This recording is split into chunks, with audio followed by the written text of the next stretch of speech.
நண்பர்களே வணக்கம். இது உங்கள் சாணக்கியா ஸ்பீக்ஸ் தமிழ். ஒரு மனிதரை சிகரத்தில் ஏற்றுவதும் பாதாளத்தில் தள்ளுவதும் அவனது பேச்சுதான். யாகாவராயினும் நாகாக்க என்பார்கள். ஆனால் நாகாக்க தெரிந்தால் மட்டும் போதாது.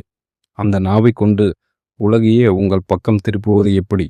ஒரு சாதாரண அந்தணராக இருந்து நந்த வம்சத்தை வேறறுத்து சந்திரகுப்த மௌரியரை இந்தியாவின் பேரரசாக மாற்றிய சாணக்கியரின் ராஜதந்திர பேச்சுக்களை பற்றி தான் இந்த மெகா வீடியோவில் நாம் விரிவாக பார்க்க போகிறோம். விதி 1. காலமறிந்து பேசுதல். சரியான வார்த்தை தவறான நேரத்தில் சொல்லப்பட்டால் அது தோல்வியையே தரும்.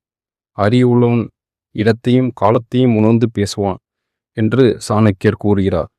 இங்கே ஏன் நேரம் என்பது பேச்சில் மிக முக்கியம் என்பதை நாம் ஆழமாக ஆராய்வோம். காலமறிந்து பேசுபவன் எதிரியையும் தன் வசமாக்குவான். தேவையற்ற நேரத்தில் பேசப்படும் அமிர்தம் போன்ற வார்த்தைகள் கூட கசப்பாகவே உணரப்படும். எப்போது பேச வேண்டும் என்பதை விட எப்போது பேசக்கூடாது என்பதை அறிவதே பெரிய கலை. ஒரு சூழலின் தீவிரத்தை உணர்ந்து அந்த நேரத்திற்கு தேவையான சொற்களை மட்டும் பயன்படுத்துவது எப்படி என்பதை பற்றி இதில் காண்போம். விதி 2. சுருக்கமாகவும் தெளிவாகவும் பேசுதல். அதிகமாக பேசுபவர்களை விட அளவாகவும் அழுத்தமாகவும் பேசுபவர்களையே உலகம் உற்று நோக்கும். சொல்ல வந்த விஷயத்தை மிக குறைந்த வார்த்தைகளில் ஆழமான அர்த்தத்துடன் சொல்ல பழகுங்கள். இது உங்கள் பேச்சின் மீதான மரியாதையை அதிகரிக்கும்.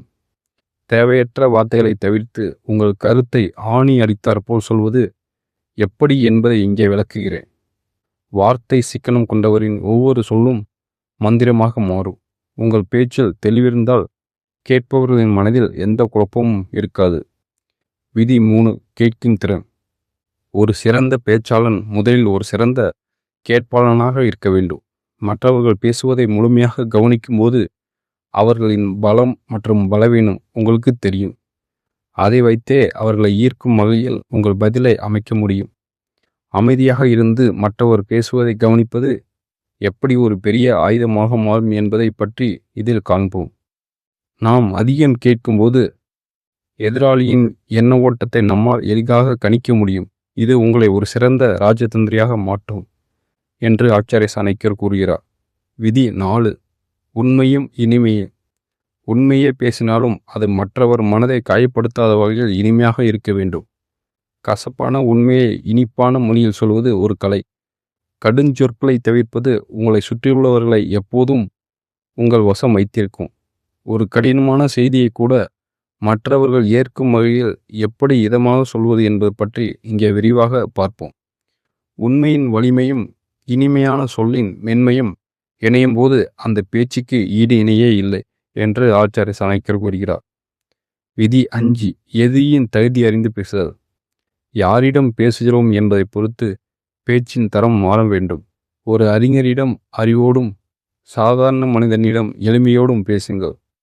கேட்பவரின் மனநிலையை புரிந்து கொண்டு பேசினால் அவர்கள் உங்கள் வசமாவது உறுதி. வெவ்வேறு குணாதிசயம் கொண்ட மனிதர்களை எப்படி கையாள்வது என்பது பற்றி இங்கே காண்போம். ஒருவன் எதை எதிர்பார்க்கான் என்பதை அறிந்து அதற்கு தகுந்தாற்போல் உங்கள் வார்த்தைகளை மாற்றி பேசினால் எப்பேற்பட்டவர்களையும் நீங்கள் வெல்ல முடியும் என்று ஆச்சாரிய சாணக்கியர் கூறுகிறார். விதி 6.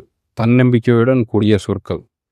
உங்கள் வார்த்தைகளில் தயக்கம் இருந்தால் உங்கள் கருத்து எவ்வளவு சரியாக இருந்தாலும் அது எடுபடாது. பேசும்போது தெளிவான குரலும் நேரடி பார்வையும் அவசியம். உங்கள் பேச்சில் உள்ள உறுதிதான் மற்றவர்களுக்கு உங்கள் மீது நம்பிக்கையை உருவாக்கும்.